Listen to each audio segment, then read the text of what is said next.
typically Fridays we're going to give you keys to the game. The number one key to this game will be to arrive on time. You can arrive a little late and still probably win the game, even after some penalties. So what to watch for in this game will be our focus here in this segment. What are you watching for from Tennessee Saturday night against Akron to build up to the Florida game and SEC play as the season goes along? Yeah, I mean, we have them listed here on the video stream, so if you're watching, you see the list. And they are numbered, but they are pretty important. They're not in order from most important to least important. They are pretty important. And so for me, number one, is no drops. And that's not just wide receivers. That is, clean kickoff returns, clean punt returns, and no drops from our wide receivers, tight ends, and running backs. So you want focus. That is a signal. That is a sign that your players are locked into the focus, because you can't catch the ball unless you are concentrating.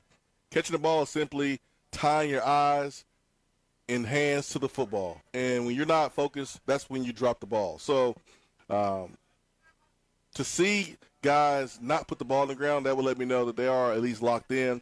Number two is pre-snap penalties. Again, focus.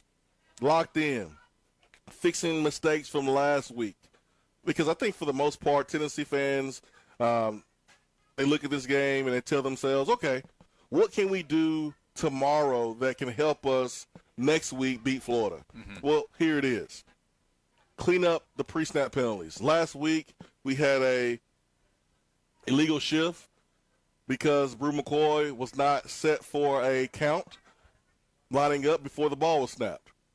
That's not necessarily always on the wide receiver. It can be on the quarterback for not looking and checking and make sure everyone's set. It could also be on the receiver for not hurrying up getting set. I don't know whose fault it is. It really don't matter.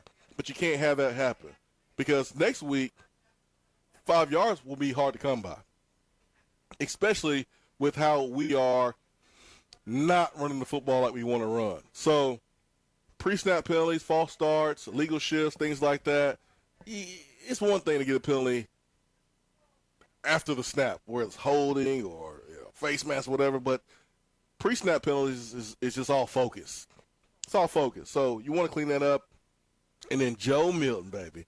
Joe Milton, that pass he threw to Jimmy Holiday, I want to see more of that. I want to see some deep throws. I just want to see Joe Milton throw the football. It's like watching art. It truly is, man. When Milton made that throw to Holiday, that was one where I said, oh, and just kind of stopped and had to think about what I had just witnessed with that rope to Holiday as he was sent to the end zone. It was a rocket ship to the end zone. You know what I was thinking about when Joe Milton threw that pass to Holiday, and how beautiful it is just to watch him throw? It's like Bob Ross. Remember Bob Ross? Of course I remember it. He would draw happy trees. He had a little afro. Beautiful afro. He would sit there, and his voice was just so calming and just easy just to watch him paint. That's like watching Joe Milton throw the football, man. And I want to watch that on Saturday. And that means that Tillman, first-team guys, Hendon, they got to put in work. They got to handle business. How many fingers would I break trying to catch a Joe Milton fastball?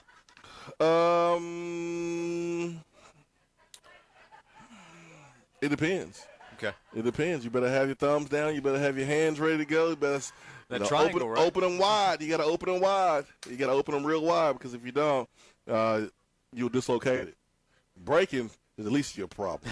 It's the dislocation that's the worst, which I've had mine dislocated once or twice at Tennessee, thanks to Ainge.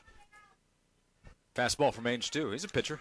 He's just throwing hard for no reason. Oh, okay. I mean, I'm right here, man. Showing off his arm. I'm right here. Why are you throwing so hard? I'm right here in front of you, man. It happens. I'm right here. It happens. It happened. Okay. Pinky. So what we're watching this weekend as we continue the conversation at Old Forge Distillery, three things that I will offer run all over Akron here. At least one of the questions coming out of this past week's game is, where was the run game? At least the consistency of it out of the backfield. So let's just go through the order. Jabari Small, get your big yards. Jalen Wright, get your big yards. Dylan Sampson, get your opportunity to go run the football, make the most of it, and show what you might be able to do to help, because I'm still anticipating, just because of the way that it works, that somebody is going to go out for some period of time, and Dylan Sampson's going to be needed Yeah. in this offense. I don't know if we'll see any kind of pass protection challenges. My anticipation would be no. Didn't see it against Ball State, but we'll find out. So run all over Akron from the running back position.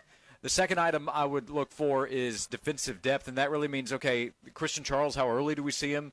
I want to see what the rotation looks like there in the secondary. Wesley Walker's role, how early? Because I think he's going to continue to play along with Tamari McDonald. Then the defensive line, you kind of have your big three to start out with Tyler Barron, Byron Young, then Roman Harrison.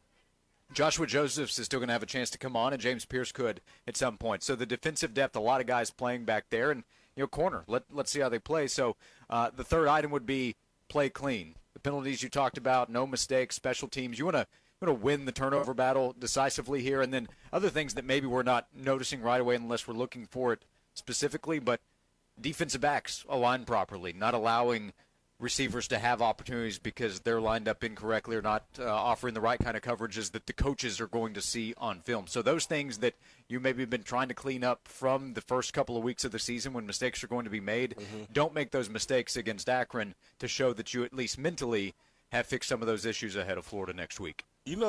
Somebody I want to see? I want to see Christian Harrison, man. There you go. I really want to see him. I want to see what he does in a game environment. Pads on, full speed. His technique has been superior to most freshman DBs when they come in to the SEC. I want to see that on display. I want to see him playing 11 on 11. Hope he's healthy and is able to play. Yep. Steve says give those 2s and 3s all that experience. Get them out there. That's right. I want to see Navy Shula. I want Navy Shula out there. I want to see a Navy Schuler touchdown, either throw or run this week. I guess those are the only ways to do it. The last time Navy was out there, I don't think he was ready. I want him ready to go. I want him getting more snaps. I want to see Taven Jackson. If he redshirts this year, he can play this game. He already played against Ball State, and he has 2 more games where he'll be able to play. I'm looking at UT Martin, maybe Missouri or Vanderbilt, one of those games. But I want to see Taven Jackson as well. I want to see all 4 quarterbacks. Get them all out there. That's what I want to see. Maybe somebody call Derek Brodus and let him go kick too. bring Derek Brodus back. Let him kick.